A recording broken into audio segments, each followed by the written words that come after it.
Hey folks, Fernando doing another video for the Modern Survivalist, and as you know, there's been a couple of explosions, actually 3 explosions apparently in the Nord Stream pipeline that effectively completely interrupt the supply of gas from Russia to Europe. The supply had already been interrupted by Russia, but they were using different kind of excuses, that there's been problems with the grid and repairs and a number of other excuses, mostly so as to have legal cover for what they would not be able to do without breaching international contracts and agreements, which would make them a pariah in international scene that would keep them from getting involved in other type of agreements that would be economically beneficial for Russia. So that's why they basically blew up the pipeline, and instead of saying we're cutting it out as we threatened we would do, as we promised we would do, instead of saying we did it on purpose, well, it just blew up and now we simply can't. So we're not breaching our contract, we're not breaking our contract and our international agreements, which would put them in a state of being a pariah state that doesn't follow any kind of law, and you could use that as a weapon so as to lever in terms of sanctions against the country and so on. This way, governments and institutions and corporations that still want to do dealings and business with Russia, they are legally covered to keep on doing that, because this is simply not a matter of Russia not wanting to give you energy anymore. No, that's not the case. We just can't because something blew up. And according to Carlson, who's our good friend here, Carlson, this was the United States. Now, it's very interesting that even in the Russian media, it's just a side note here. The main news apparently right now is Putin's words must be taken seriously. That's what Merkel says. Instead, there on the side, Russia tells EU to treat US as a pipeline sabotage suspect. It could have been them. Why not? Well, we all know that it was the Russians themselves because of the reason I just explained. But why is it that this man has this to say about it? Did the Biden administration really do this? It's hard to believe. Given that it's an atrocity, it's effectively an act of terrorism, we don't want to make that accusation. No, he doesn't want to make that accusation, but he spends 11 minutes and 28 seconds doing just that, explaining in these 11 minutes and 28 seconds why it was the United States and not Russia, because as Tucker Carlson says, Russia would never do that. Why would they do that? Well, because of the reason he's not saying, because of the same reason they've been using excuses when they haven't been providing gas up until this very moment. He does not say that because he knows that's the reason why they blew up the pipeline. They've been lying all along. They've been saying that they cannot provide the gas. They're not breaching the contract. They're not breaching the very serious, very important international agreement. No. They're just doing repairs. We don't know what's going on. We're repairing stuff.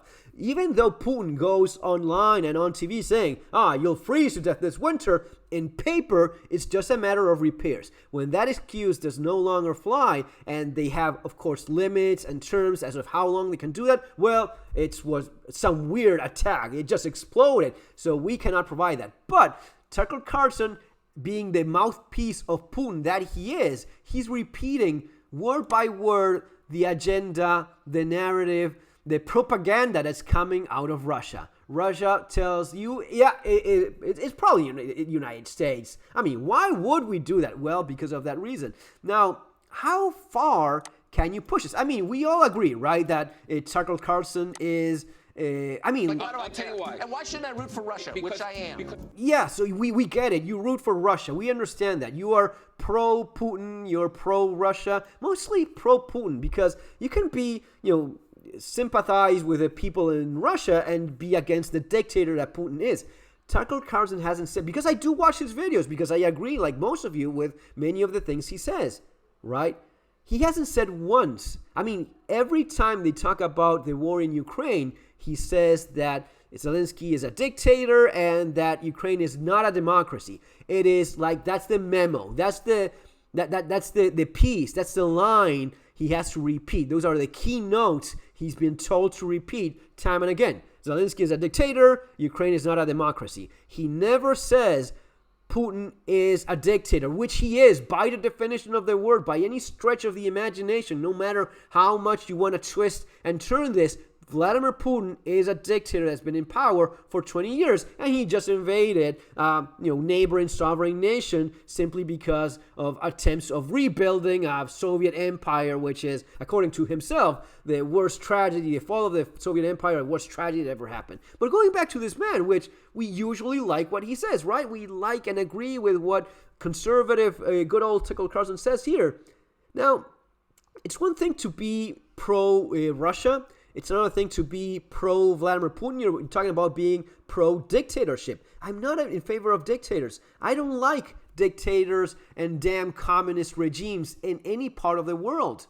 I've suffered those myself quite a bit. That's how I know about Russian TV, because even when you had no idea that this even existed, it's been decades now that RT News has been operating in parts of the world such as Latin America, always in favor and supporting the left-wing governments that are causing so much suffering and pain around the world and in Latin America as well. They always support the commie regime, that whatever it is that is sprouting from the crap in Latin America, whatever commie left-wing regime there is, RT is right there so as to elevate and support it. That's not an accident. Now, in the case of this man, you could say that, okay, he's what, a left-wing nutcase? No, he's not, which is strange. So why is it? And I have, of course, very strong suspicions because I've seen this happen before. I've seen, people that you agree with, smart people that, make a lot of sense. And all of a sudden, they're saying things that don't make any sense. And it's usually because they've been bought. You can buy people when you have a lot of money. And Tucker Carlson is not exactly someone that is suffering. He's not, living paycheck by paycheck. But still, when you're talking about so much money, you can buy the influence and opinion of people like him. And I have no doubt that's exactly what happened here. That's why he's been talking the way he's talking so far. Now, at the same time, it gets to a point where you have to wonder, you're a Putin sympathizer, but now, as an American, he is sympathizing with what is directly an enemy nation, a country that is your direct enemy. That's the way Russia perceives itself. If you've been following RT News like I've been following over the years, and I know many of you have not done that because it's only maybe now that you're reading up on this. If you've been following RT News, it's always been the case that the target has always been the United States, not Ukraine. Ukraine is a land grab. Ukraine is one more former Soviet satellite state to add to the growing empire of Vladimir Putin. That's the case of Ukraine. It's always been the case that the news is always targeted directly at America. America, it's the enemy of Russia. Ukraine, even in the middle of the war with Ukraine, they somehow find a way of twisting things into, well, this is actually a proxy war with the United States. America is attacking us using Ukraine as an excuse. America this, America that. Even in the middle of the war with Ukraine, they have more hit pieces directed at the United States rather than Ukraine, which is insane. But that just goes to show you how they perceive the United States as their sworn enemy. And when you're an American, which I believe Tucker Carlson is, I think he's American, right? He's supposed to be an American. He's not Canadian or French or Mexican. No, I'm pretty sure Tucker Carlson is American. You cannot have a position of rooting for Russia when Russia is the enemy of the United States. Make no mistake. Russia considers you their worst possible enemy, your historic enemy. So this puts him in a position where how far can he keep on doing this? How far can he keep on rooting for Russia while still supposedly being not only an American but a conservative American? Because he's talking like some damn commie.